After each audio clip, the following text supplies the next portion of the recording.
when is good eye contact appropriate and when does it come a little bit creepy or offensive in certain parts of the world.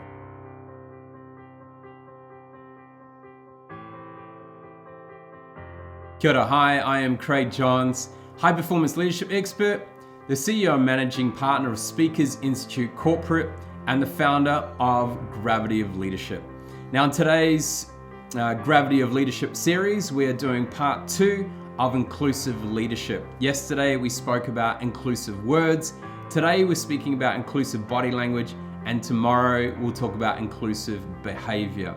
Why? Because we want to create a sense of connectedness and deep sense of belonging inside your organizations and team, and even those who you might be working with externally to come on in. So let's talk about inclusive body language. Now, when it comes to inclusive body language, you might read out there there are certain things that if they do a certain body language or they look a certain way, then it means something. I may disagree on that a little bit. Reason being, people have their own defaults. And so what's important is to understand is if you're reading other people's body language, look for subtle changes rather than what is actually the body language or gesture that's happening. Now, we need to be very careful in our own self, be conscious of what we are doing in regards to our body language and how that's coming across. Is it congruent with what you're saying?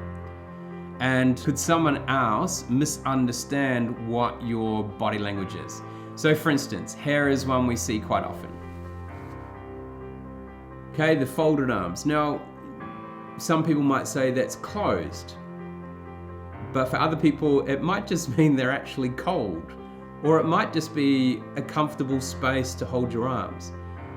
But subconsciously, for many people, this here might mean they're closed off, they're not really in the conversation. So just be aware of, when you do fold your arms, what is the right time, and making sure that if you're just trying to stay warm or that's comfortable, that you show warmth in what you're saying and in other ways with your body language.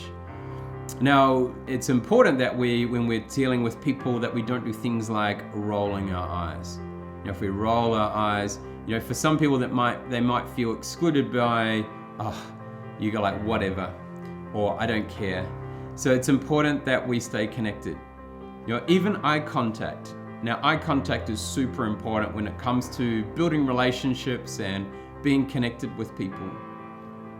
But we need to be aware of when is good eye contact appropriate and when does it come a little bit creepy or offensive in certain parts of the world. Now, in certain parts of the world, it is actually not appropriate to be giving direct eye contact to maybe another gender or something similar to that. So just make sure you're conscious of that. But also just don't spend the whole time looking away, because people might feel like you don't care. So being able to connect, and especially if you're online, how can you connect through that camera lens? And let's have a look at some other body language that could be exclusive. Now, quite often, I know in the Western world, we like to cross our legs when we might be in conversation. It's relaxing and things like that. However, be very careful in certain cultures, because if you show the sole of your foot in, say, Arabic countries, that is like the biggest insult you can possibly have. So being very aware of what is appropriate and at different places.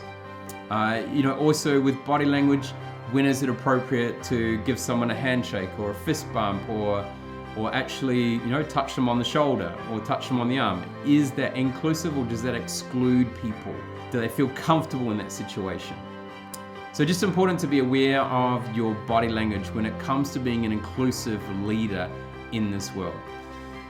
So tomorrow we're going to delve into inclusive behavior. We've already dealt with inclusive words yesterday, inclusive body language today, and tomorrow we're going to go into inclusive behavior. So just be aware of what sort of body language that you are using today, and make sure that it's warm and connecting with people and congruent with what you're saying.